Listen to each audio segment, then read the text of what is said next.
Alright, so this is the second one of Flip Through Friday for today, and like I said, both of these will be up today.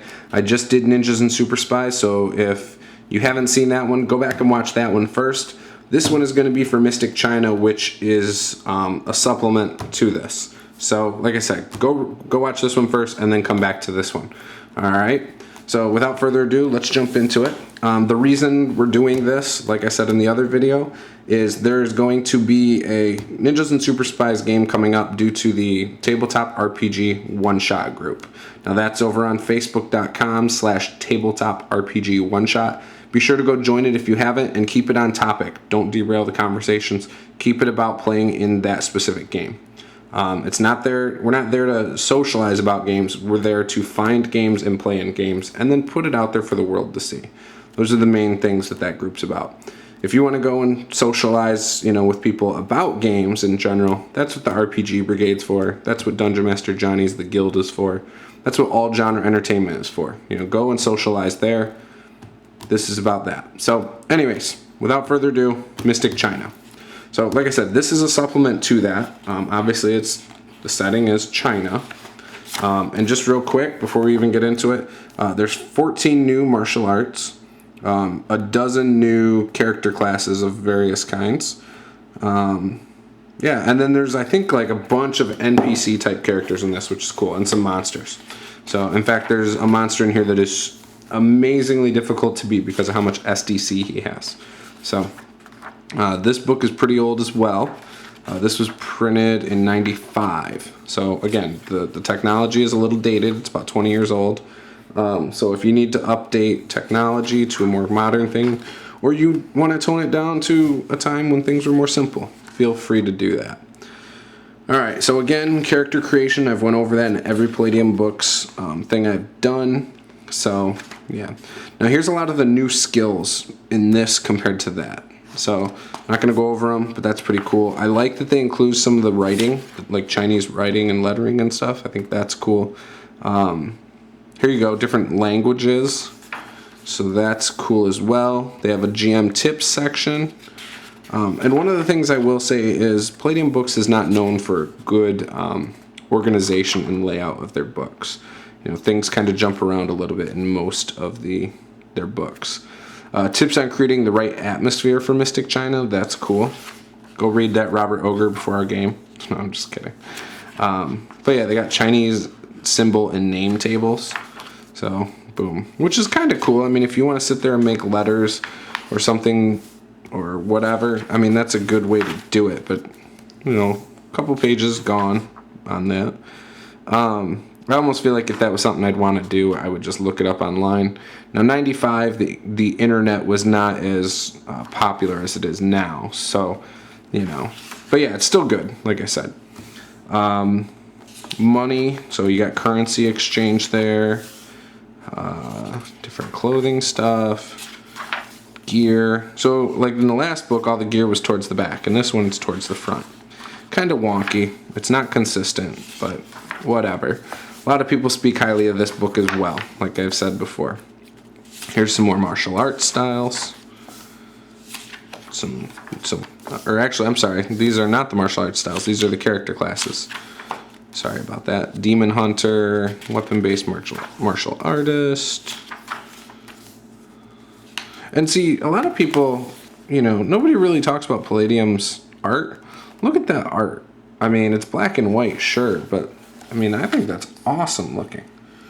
Like that is a really good piece, I think. So I've always been a fan of the black and white Palladium Books art. I think it's really good.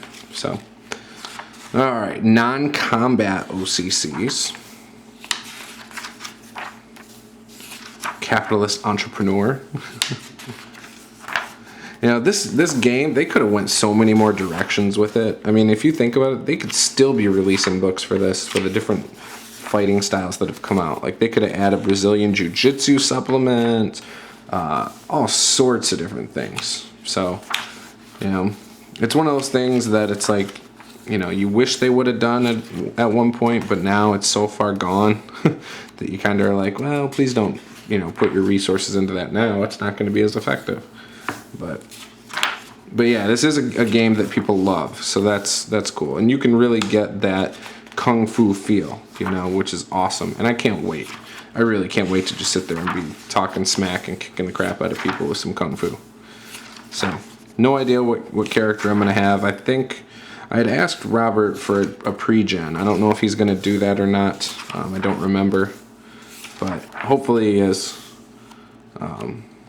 So, anyways, I'll keep going through here. Try to speed it up because we're already 6 minutes in almost. Alchemy. So there's cool stuff with that, which could play into the Super Spy or the Chinese side. The Kung Fu side. Different like hand gestures, which I don't know why they did all this. I almost feel like they were just looking for things to put in here, like they weren't exactly sure, or they just really enjoyed all that stuff and wanted to add extra feel for the role playing at the table. I'm not really sure. False paths to immortality, immortals. So that's cool too. These are, you know, gods and monsters and stuff you can use. Where is it? I think we're coming up to the thing that stands out as one of the most powerful things in all of Palladium Books. And I'm not sure how far in, but I really feel like we're almost there. Black Steel Centipede, is that what it was? Yes. Look at this bad boy. 1d4 times 1,000 SDC. Or if you're in Rifts, it is MDC.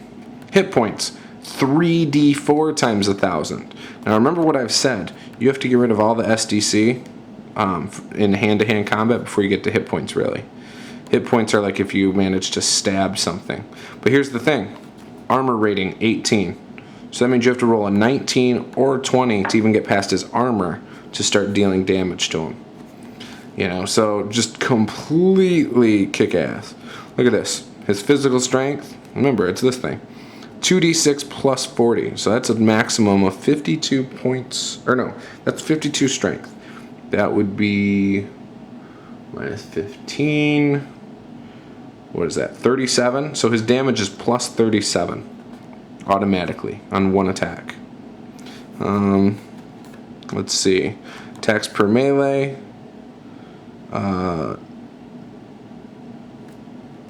It can have 25 attacks per round. Wow, that is insane. So anyways, yeah, that's how it works. His claws, oh, okay. So if his strength is giving him a 37, plus 37 to damage, look at this. 3d6 times 20 for the claws. So, yeah. I mean, even if you have some buffed up dudes in Heroes Unlimited going up against that, they're probably not going to do well. So yeah, that's like the most powerful thing I've seen in any of these games, which is cool. And I think there's only like 2 or 3 of them ever. But yeah, so if you want to do a TPK and you're just tired of a game, there you go. Take notes.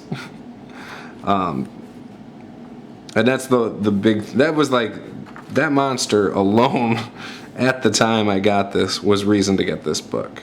So, oh, here you go. Damage table. So this is how you roll damage for different types of attacks. You know, so instead of using the weapons, I mean, you got a jump kick at 1d8 critical, flying jump kick 1d10, tripping leg kick, no damage, but it's a knockdown. You know, so just different things. Wheel kick, crescent kick, axe kick are all 1d10. You know, so do they really need their own lines? Probably not. You probably could have just said that, but still, I mean, you have all sorts of different actions you can do. So, very good stuff. I hope you guys have enjoyed this. If you're into Kung Fu style games, or just Kung Fu in general, this is a great game to pick up for it. You know, Ninjas and Superspies and Mystic China, and you'll be good to go. So, like I said, be sure to go check it out. I think they still sell them brand new over at PalladiumBooks.com. I think it's Palladium Books. Yeah, Palladium Books, not Palladium Games. But yeah, be sure to go check it out. And yeah, that's basically my flip through Friday for both Ninjas and Super Spies and Mystic China. I hope you enjoyed this. And be sure to like, comment, and subscribe, and go join the Tabletop RPG One-Shot group and try to get in on some of these games. I mean, there's good stuff going on over there and seems to be growing every day. So thanks again, and I will talk to you next time. Bye.